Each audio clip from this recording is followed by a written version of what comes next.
Nou, ek wil jou vanoggend 'n bietjie vra, wanneer was die laaste keer wat jy regtig lekker geslaap het? Jy kan sê gisterand.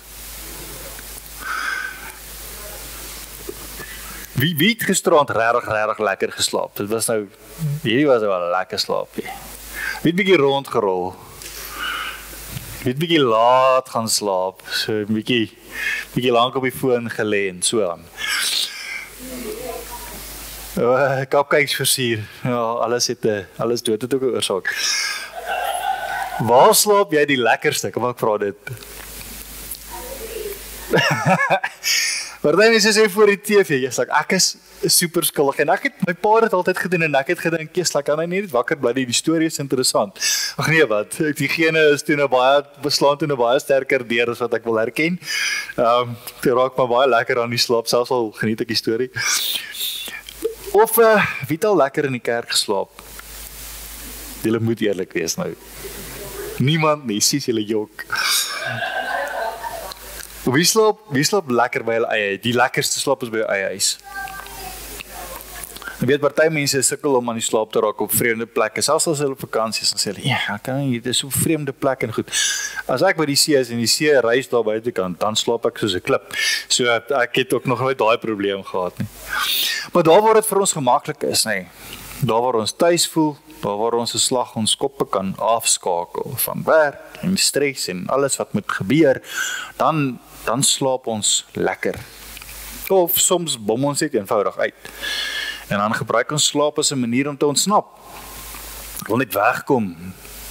Maar ek kan nie, so ek kan vat 'n slaapie, so dan kom ek ten minste weg na droomland toe.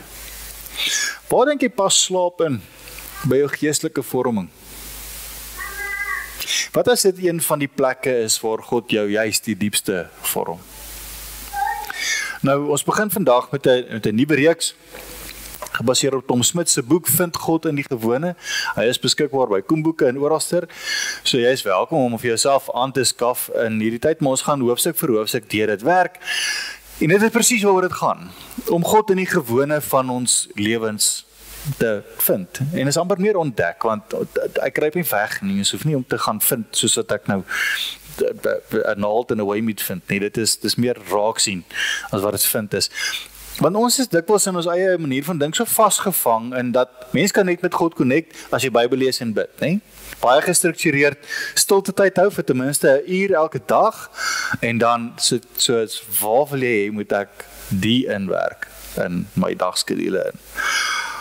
En dan voel ons baie sleg en skuldig as ons dan nou so rondhardloop, of kinders hou ons besig, of ons lewens is net so, dat ons dit net nie op daai enigste manier kan doen nie. En intussen is daar 'n hordes dinge, ons hele lewens vol, waar ons vir God kan ontmoet, en waar hy in elk geval met ons besig is. En ons gaan kyk na alles, van slaap vandag, maar ons gaan kyk na opstaan, na eet, na speel, na was, skoonmaak, na reis, na oorbly, na soektogte, na werk, na jou trane, na jou gesond word. En ons werk hierdie reeks deur Pinkster, so jy wil nou nie een van hierdie ritmes wat ons gaan deurwerk mis nie, maar dis dalk die een wat jou gaan help, die een wat vir jou gaan werk. So hier's 'n klomp, en ons gaan vandag begin by slaap. En ek wil saam met julle na slaap kyk as 'n geloofspraktyk. Dit amper ek om herontdek, om dit te sien as 'n geestelike gewoonte. Amper hier's 'n groot woord, 'n teologiese uitnodiging na 'n manier van lewe. Nou, eerste ding, as ons kyk na slaap as 'n geloofsgewoonte, dan is elke aand 'n uitnodiging tot genade. Hierdie klink na mooi kerkoortjies. Wat kom sê ons? Ons liggame, jou fisies jou lyf, jou liggaamshouding. Dit is die primêre ruimte waar God met jou werk. Dit is die heel eerste plek waar jy jou kom ontmoet, is dit nie?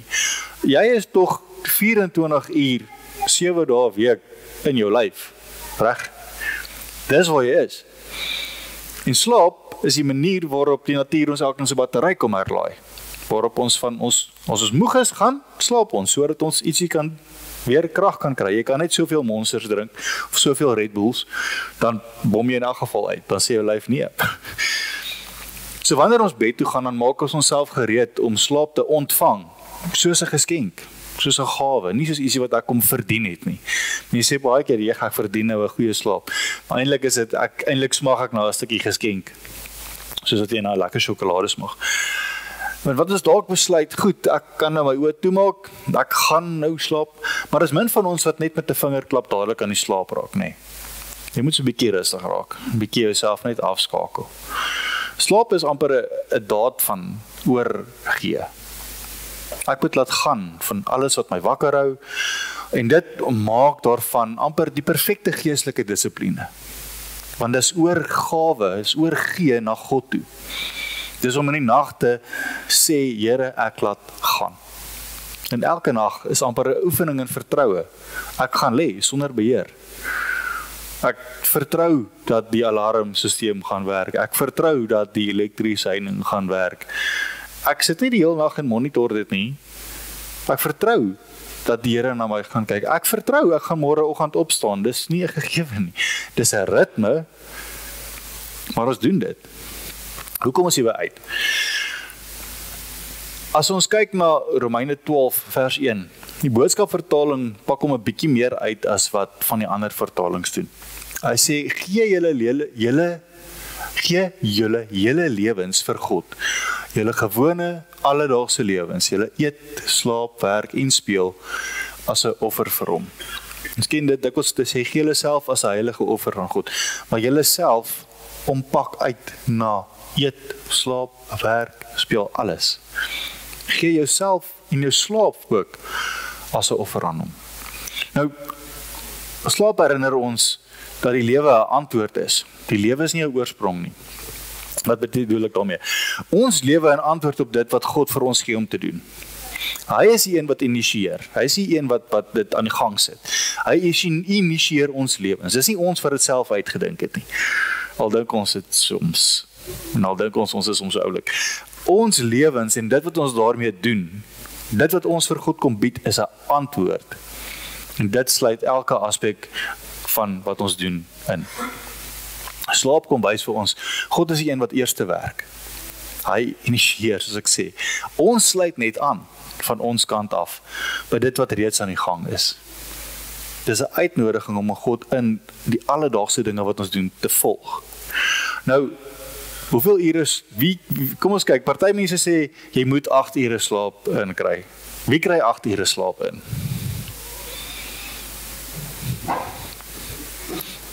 Net, jy is 'n voorbeeld.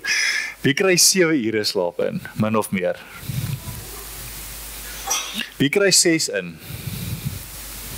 Wie kry minder as 6 in?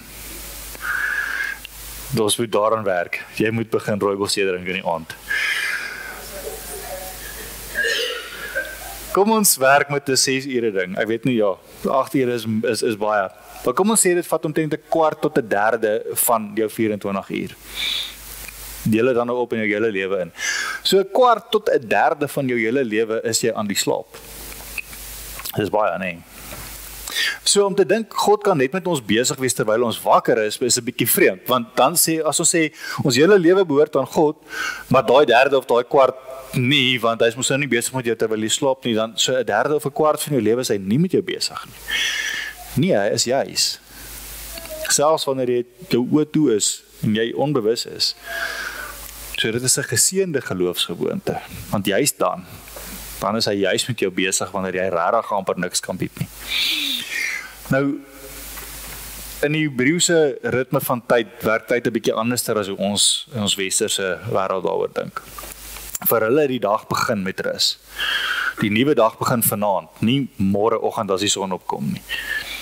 Die dag begin met rus. Nou dink gou, as jy 'n nuwe selfoon koop, of 'n tablet, of een of ander elektroniese toestel wat met 'n battery werk, wat sê hulle gewoonlik heel eers vir jou? Wat moet jy met hom doen? Jy moet hom gaan laai, jy moet hom charge, jy moet sorg dat hy vol gelaai is voordat, moenie hom dadelik aansit nie, gaan laai hom eers. Selfde werk met ons lywe so.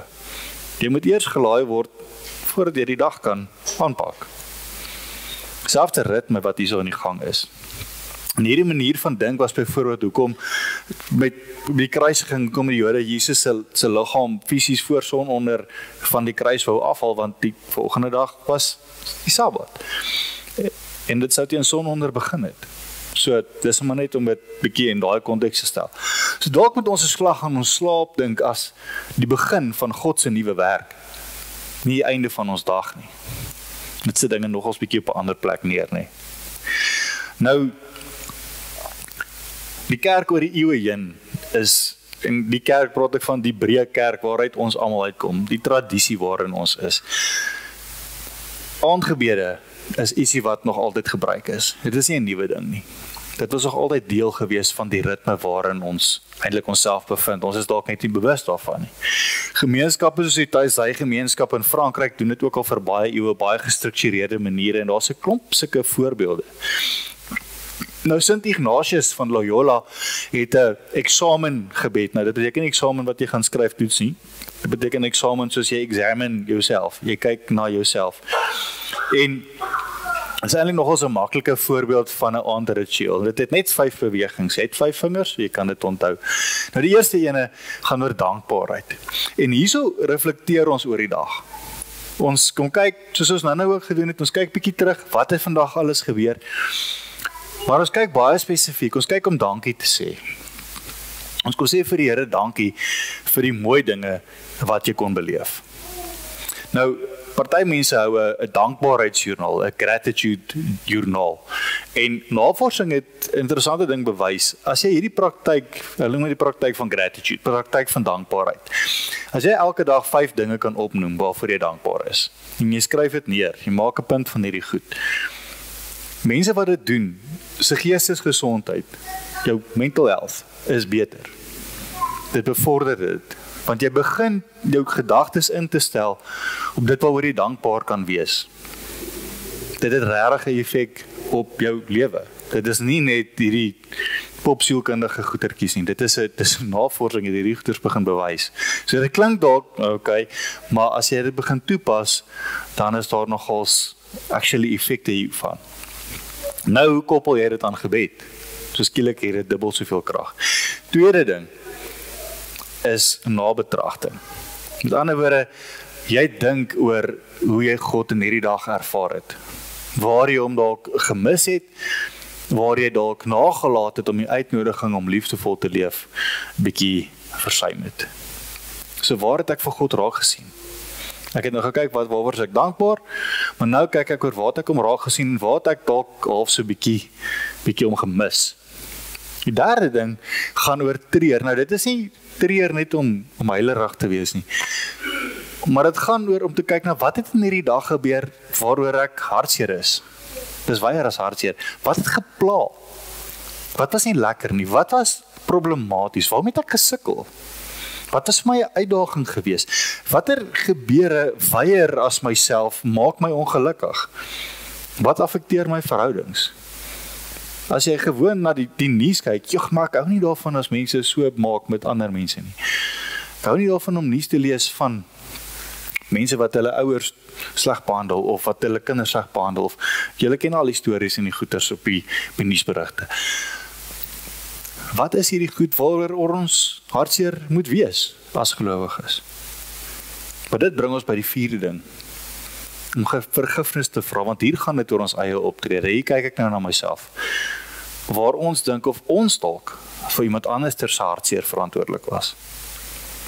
Waar het ek dalk iemand anders ter ongelukkig gemaak? En is daar 'n manier om dit reg te kan stel? En dit bring ons by die 5de ene om vir genade te vra. Vra genade vir môre. Vra die Here om jou in die volgende dag te help om sy teenwoordigheid raak te sien, om dit te kan ervaar en die avontuur van sy liefde uit te leef, want dit is 'n avontuur. Nou, dit klink alles baie mooi en rein en goed en so aan, maar dit klink na werk, nee. Hoe gaan ek nou die onthou? En dit klink nou soos nou skielik moet ek gaan sit en goeders neerskryf. Ons gaan dit vir jou baie maklik maak vanoggend, want dit is eintlik maklik om hierdie goeders te implementeer. Nou, daar's 'n ou naam van James Clear, het 'n boek geskryf, Atomic Habits, wat gaan oor gewoontes, oor hoe jou gewoontes eerstens 'n groot impak het op jou lewe. Nou dis half amper 'n bietjie voor die hand liggende ding om te sê, maar ook hoe klein gewoontes groot impak kan hê. na positief of na negatief toe, en hoe jy ook jou gewoontes kan aanpas en nuus kan inleer en hoe dit vorentoe positief op jou eie lewe kan inwerk. Ongelooflike boek, kry maar in die hande, lees hom. Een van sy doeltreffendste maniere, of sy tegnieke van gewoontevorming, noem hy, jy kan eenetjie teruggaan, is habit stacking. Gewoonte stapeling, soos om letterlik om goeders bo mekaar te stapel.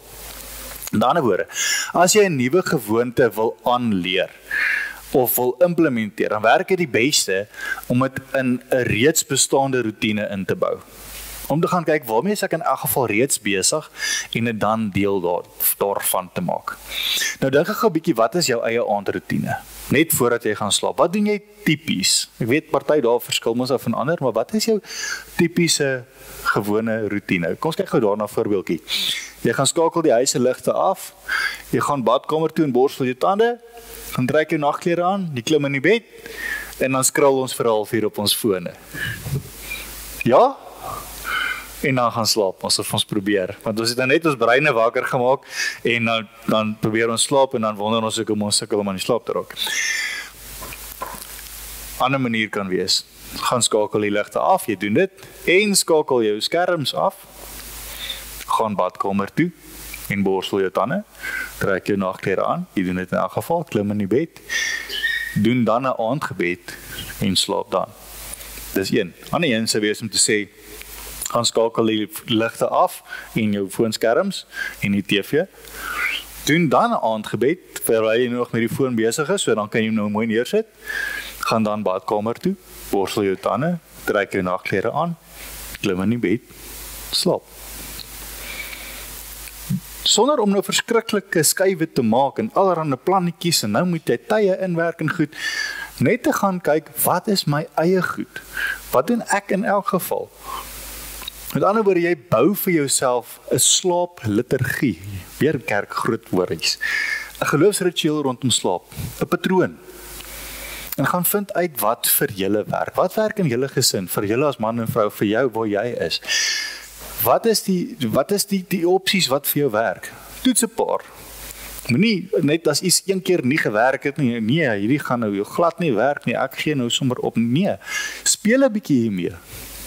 Want skielik word dit nie 'n funksie nie, word nie iets wat ek nou weer moet doen nie. Ons het nou die selgroep te praat ons oor die ding van, wie van julle ken hierdie Duolingo app op die foon wat jy nou taal leer praat? Nou, ek vergeet altyd om dit te doen, en dan in die aand laat, dan sê ek, ag, nou moet ek nou gou dit doen. Dit voel soos 'n plig, mens voel amper verplig, nou moet jy hierdie funksietjie gou doen, dat hierdie ou heilige eiltjie net soos kan, dat ek nou my taallessietjie kan inkry. Dis nie waarvan ons praat hierso nie. Hierdie is 'n ding wat jou eintlik help, en wat vir jou rustig maak, sodat jy kan ontspan. En dink gou mooi, ons almal gaan op een of ander stadium gaan slaap. So ons almal kan hierdie geloofsgewoonte inoefen, dis eintlik maklik. Goed, nou is jy reg om dit te doen, jy besluit goed, ons gaan dit nou 'n go gee, maar jy wil nou nie die Onse Vader opsê nie, of toe op jou kussing gaan lê en half jou eie woorde bid nie, want dit is die vinnigste manier om aan die slaap te raak, terloops, life hack, waar as dit jou plan is, jy wil dit nou op 'n sinvolle manier doen. So ons gaan na 3 verskillende voorbeelde kyk oor hoe 'n mens dit kan doen, en dit is volgens daai styl van Sint Ignatius. Ons gaan kyk na 'n kontemplatiewe een, 'n moderne of 'n gewone een, en dan een wat jy saam met jou kinders ook kan doen. Dit is dalk makliker vir die van ons wat met klein kiddies het om by hulle te begin, want dan leer hulle dit ook hierdie ritmes aan.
daaroor, want nie alles hoef dadelik klaar uitgesorteer te wees vanaand voordat ek gaan slaap nie.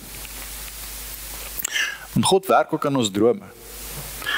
Dink maar aan Bybelse voorbeelde, soos ou Josef met sy klere, of baie later in die ballingskap Daniël, of baie later ook in ons Kersverhale, die wyse manne, en selfs Josef van Maria ook, om net 'n paar te noem. Daar's klomp sulke voorbeelde. Nou, presies hoe hierdie goed werk, hoe drome werk en die sielkunde daar agter om dit te interpreteer en goeders, dit ken ek nou nie regtig baie goed nie. Ek kan nie met gesag oor dit praat nie. Maar ek het al selfs gesien en selfs ervaar dat dit help soms om gewoon net dit wat jy droom, wat jy kan onthou van dit wat jy gedroom het, om dit in 'n klein droomjoernaaltjie neer te skryf. Al klink dit vreemd as jy dit nou wakker word en jy skryf hierdie goed neer en jy lees dit so, wow, hierdie ou is op ernstige goedjies wat niemand op moet wees nie. Dit is maar net jou onderbewuste. Dis okay. Dit vat soms die angel uit die ontsteltenis daarvan uit om hierdie goeders te gaan neerpen. Maar wat kan ons doen? Daar's ons 2 goeders wat ons vandag nou kan kyk. Eerste ding, as ons onrustig is of as drome ons plaas om 'n gebedslampie aan te sit. Aan voor letterlik of figuurlik 'n lampie aan te sit. Gaan sit by 'n liggie, dalk is dit jou bedlampie, dalk is dit 'n kers in die kombuis of 'n sagte lig iewerster waar jy nou nie verskieslik nou nie 'n helder fluoresent kombuislig wat jou super wakker gaan maak nie, maar 'n sagte lig. En herhaal saggies oor en oor. Here, ek gee dit aan U. Ek sal môre weer luister. Here, ek gee dit aan U. Ek sal môre weer luister. Oor en oor. Amper net as soos 'n kalmerende ding om jouself rustig te kan maak. Die tweede ding, as jy nou voel, maar hierdie gaan nou nie heeltemal, dis nie jou patroon nie, jy wil hierdie ding nou kan uitsorteer, jy's nou wakker, jy gaan nou hier so aan die gang is. Nou, daar's so 'n life coach met jou naam is Rob Dial, en hy het nou in die week op een van sy podcasts het eintlik hierdie interessante raad gegee, as jy nou regtig wakker lê en rondrol, om vir jouself 'n paar vrae te vra. Eerste ding is, wat is dit wat my pla? Wat is dit wat my angstig maak? Om dit 'n naam te gee, om dit te gaan pin, al moet jy nou 'n klomp goeters noem om daarby uit te kom, maar gaan kyk, wat is dit nou eintlik? Tweede ding, om dan te gaan skryf, maar wat is die ergste wat kan gebeur? Nou hy sê, lys alles. Lys so erg as wat jy dink dit kan gebeur. Want ook weer eens navorsing het bewys 85% van dit waaroor ons stres gebeur, glad nie. 12% van daai oorblywende 15% gebeur nie naastenby so erg as wat ons dink dit gaan gebeur nie. En net 3% van wat ons regtig erg oor verskriklik bang is, gebeur soms so erg as wat dit kan gebeur. Dis dit. So eintlik kan ons maar 'n bietjie rustig raak oor hierdie goed. Die derde ding is, wat is die beste wat kan gebeur? Om dit te gaan lys. Want dikwels is hier meer as wat ons vroeër raak gesien het. En dan vierdens, wat is die volgende beste ding wat ek kan doen om beter te voel? En dikwels is hierdie gewaarwordings, dis net die trigger wat ons breine nodig het om net hierdie goed te laat gaan. Om net dit bietjie te prosesseer, dit help ons net om die goed te prosesseer. En dan sê, okay, goed, ek weet nou wat om te doen, of wat ek nie kan doen nie, ek sal môre hieraan aandag gee. Het vat die angel uit hierdie goeders uit. En as ons nou dit bind aan gebed, met ander woorde deur voor elke ding te bid, Here, wat is die ergste wat kan gebeur? Of Here, wat is die beste wat kan gebeur? Bind dit aan gebed, en skielik is God betrokke. Of eintlik kom jy agter dat God betrokke is by jou. Selfs in jou donker ure, selfs in jou stil ure, en selfs dan word dit spesiale tyd saam met hom. Dalk voel jy nie verskriklik aangetrokke tot al hierdie formelerige goed nie. Jy soek dit eenvoudig. Hierdie geskrywery en dinge in die middel van die nag is nou nie jou styl nie. Jy lê reeds in die bed, jy gaan nou opstaan en boekies skryf en goed nie. Sluit net jou aand af met 'n eenvoudige gebed van oorgawe. Een lyntjie. Here, ek gee my liggaam, my aand, my slaap vir U. Vorm my selfs in my rus. Weet dit. Herhaal dit oor en oor en raak daarmee aan die slaap in vertroue dat die Here met jou besig is. Mag jy hierdie week 'n bietjie gaan speel met 'n slaapliturgie. Mag jy hierdie week bietjie gaan kyk na eie aandgebede. Probeer ten minste een van hierdie 3 vir so 3 aande. Kyk 'n bietjie wat die verskil is. Kyk bietjie wat dit aan jou maak. Mag jy God hierdie week regtig in jou slaap ontmoet. Amen.